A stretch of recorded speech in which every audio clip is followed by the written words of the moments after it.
Corinne Lepage, vous êtes avocate spécialisée dans le droit de l'environnement. Vous êtes également présidente de CAP 21 et vous avez été notamment ministre de l'Environnement.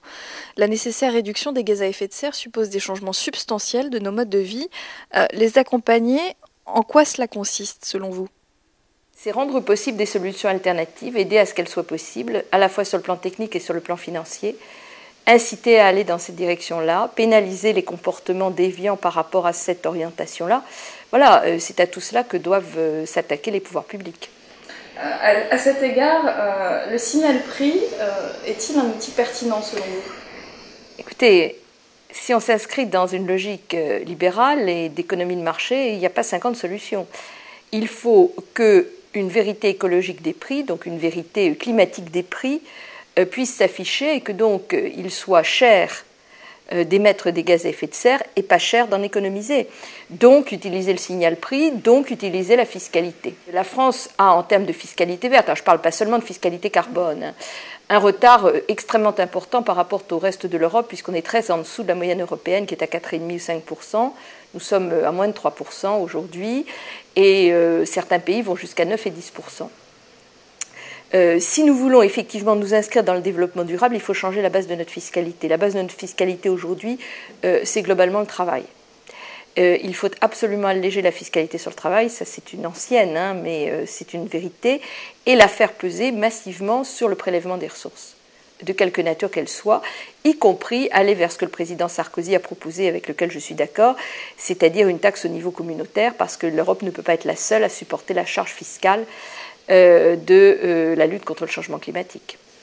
Alors, dans la fiscalité, bien entendu, le but serait de réduire via un signal prix la consommation, mais également, éventuellement, de dégager de l'argent pour investir dans le développement durable. Alors, oui. Et comment s'assurer que cet argent sera bien investi dans le développement durable ? Alors, il y a deux questions. C'est quand on fait de la fiscalité, ou bien c'est pour faire rentrer de l'argent dans les caisses de l'État, ou bien c'est pour encourager les contribuables à avoir un comportement vertueux. C'est très difficile de faire les deux en même temps. Parce que tout simplement, si vous avez un comportement vertueux, eh bien les recettes sont maigres. Et donc vous n'allez pas faire rentrer beaucoup d'argent dans les caisses de l'État. D'où la difficulté de mener les deux de front. Alors ceci étant, même si l'objectif n'est pas de faire rentrer de l'argent, il rentre. Et donc, comment est-ce qu'on fait ? Votre question, c'est comment est-ce qu'on fait pour, en quelque sorte, flécher les crédits là où ils doivent aller. Je pense que sur ces sujets, comme sur quelques autres, la règle de l'universalité budgétaire est une règle qui devrait être au moins réfléchie. Parce qu'il m'apparaît vraiment indispensable, et vous le disiez vous-même, d'avoir les financements nécessaires pour toutes les nouvelles politiques. Voyez-vous, ce que je trouve très préoccupant, par exemple, aujourd'hui dans la crise pétrolière, c'est que les super bénéfices engendrés par les compagnies pétrolières, qui quand même vivent de la manne et de la rente pétrolière, ne sont pas du tout, mis à part quelques-unes d'entre elles, fléchés vers les énergies renouvelables, mais continuent à être fléchés vers les hydrocarbures. Et ça, je trouve cela extrêmement préoccupant. L'exemple d'Exxon, à cet égard, est un très mauvais signal. Que pensez-vous des mesures d'étiquetage dont on parle ces derniers temps ? Je pense qu'elles sont intéressantes parce qu'elles permettent aux consommateurs de se prononcer en toute connaissance de cause. Et incontestablement, ça va doper un certain nombre de ventes et pénaliser les autres, certains produits du reste qui seront dans la gamme la plus basse, sortant progressivement du marché. On l'a vu pour les réfrigérateurs, par exemple. Donc je crois que c'est un signal extrêmement intéressant, mais vous savez, dans ces domaines-là, il n'y a pas une seule solution. C'est en fait une panoplie de solutions qui permettent aux gens d'être convenablement informés, qui permettent d'avoir une reconnaissance dans le prix de l'acte de consommation qu'ils font, qui permettent également d'avoir accès à un financement particulier pour aller dans la bonne direction, qui vont permettre effectivement de doper le marché et d'accélérer le développement économique dans certains secteurs, parce qu'on sait très bien que d'autres secteurs économiques vont être frappés de plein fouet par ce qui est en train de se passer. On parle aussi un petit peu, mais plus à la marge, de la carte à puce carbone. Oui. Est-ce que ça vous semble réalisable ? Tout à fait. Moi, je l'avais proposé dans mon programme pour la présidentielle de 2007, en m'inspirant tout à fait de l'exemple anglais, puisque l'Angleterre prévoit d'avoir cette carte à puce d'ici 2020. Moi, je suis sûre qu'on va y arriver. tout simplement parce qu'on va être obligé de rationner les possibilités d'émissions de carbone par chacun d'entre nous.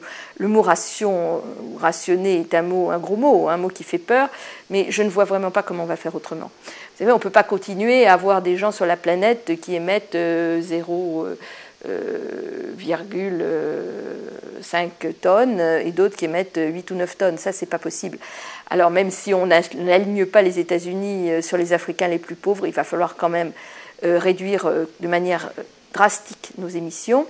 Donc, faire en sorte que chaque individu se sente concerné et ait un nombre de droits de tirage limité au-delà duquel il va payer. Ça ne veut pas dire qu'il ne pourra pas le faire, mais il va payer pour le faire.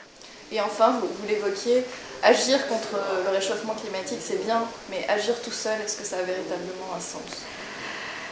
Cette idée que certains qui ne veulent surtout rien faire ont développée en disant la France toute seule, ça n'a pas de sens, pour l'instant la France fait rien et d'autres font. Donc on n'est pas les pionniers, il faut arrêter de croire à ces inepties.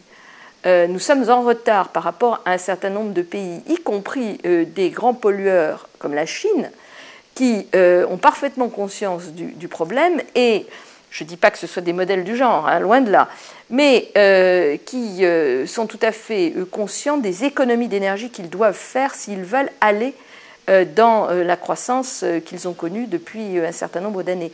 Bon, quant aux Européens, aux Japonais, voire même sur certains sujets aux Américains, il y a des technologies qui sont beaucoup plus en avance que les nôtres, des réglementations qui sont beaucoup plus en avance que les nôtres, y compris dans certains États américains. Donc voilà, la France n'est pas toute seule, que ces personnes qui réfléchissent fort bien soient rassurées. Nous ne serons pas les premiers, il faut espérer qu'on ne sera pas les derniers. Corinne Lepage, merci. Merci à vous.